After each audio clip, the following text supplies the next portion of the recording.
हरे कृष्णा कृष्ण कृष्ण हरे हरे, हरे राम राम राम हरे हरे। मित्रों, जैसे कि आप श्रीमद् भागवत गीता या तो स्वरूप प्रतिदिन पढ़ते हैं अथवा देखते हैं, उसी को आज हम कंटिन्यू करते हैं। सृजो देशो प्रतिष्ठाप्य स्थिरम आसनम आत्मनम अति अति उच्चतम अति नीचम चैल अजिन कुश उत्तर तत्र एक अग्रम कृत्वा यतचित इंद्रिय क्रिया उपविश्य आसने युज्यात योगाम आत्मन विसृज्य। अर्थात भगवान श्री कृष्ण अर्जुन से कहते समझाते हैं, योगा अभ्यास के लिए योगी एकांत स्थान में जाकर भूमि पर कुशा बिछा दे और फिर उसे मृगछाला से ढके तथा ऊपर से मुलायम वस्त्र बिछा दे। आसन न तो ऊंचा हो न बहुत नीचा, यह पवित्र स्थान में स्थित होगा।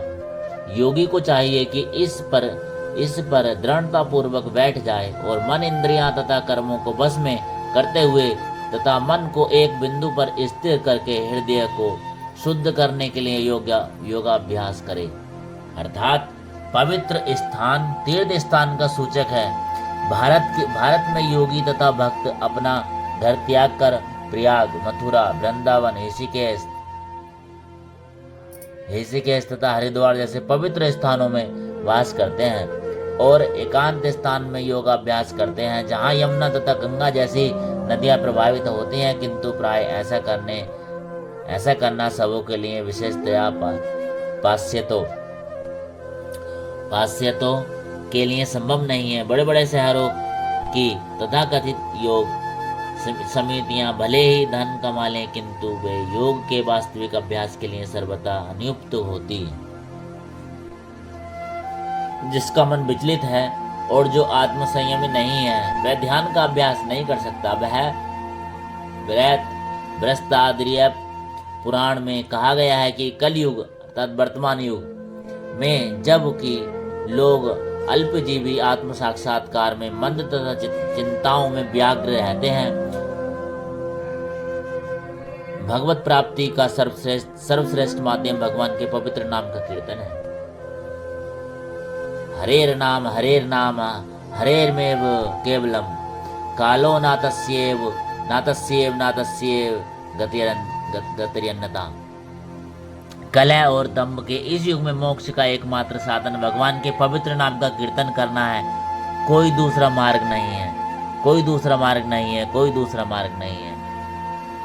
समम काय शिरो ग्रीवम धर्यन् चलम स्त्र संप्रेक्ष्य नासिकाग्रम स्वदिश श्रानवलोकयन् प्रशांतात्मा विगत भीर्वा चारिवृते स्थित है। मन संयम्य मंचितो युक्त आसित मत पर। अर्थात भगवान कृष्ण आगे कहते हैं, योगाभ्यास करने वाले को चाहिए कि वह अपने शरीर, गर्दन तथा सिर को सीधे रखे और नाक के अगले सिरे पर दृष्टि लगाए। इस प्रकार वह अविचलित तथा दमित मन से भय रहित विषय जीवन से पूर्णतः मुक्त होकर अपने हृदय में चिंतन करे और मुझे ही अपना चरम लक्ष्य बनाए।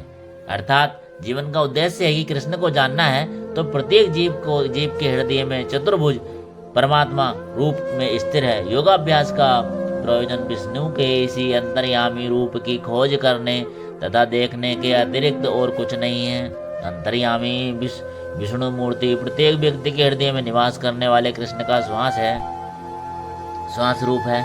जो इस विष्णु मूर्ति की अनुभूति करने के अतिरिक्त किसी अन्य कपट योग में लगा रहता है, वह निस्संदेह अपने समय का अपव्यय करता है। कृष्ण ही जीवन के परम लक्ष्य हैं और प्रत्येक हृदय में स्थिर विष्णु मूर्ति ही योगाभ्यास का लक्ष्य है। हृदय के भीतर इस विष्णु मूर्ति की अनुभूति प्राप्त करने के लिए ब्रह्मचर्य व्रत अनिवार्य है। अतः मनुष्य को चाहिए कि घर छोड़ दे और किसी एकांत स्थान में बताई गई विधि में आसीन होकर रहे। नित्य प्रति घर में या अन्यत्र मैथुन भोग करते हुए और तथाकथित योग की कक्षा में जाने मात्र से कोई योगी नहीं हो जाता।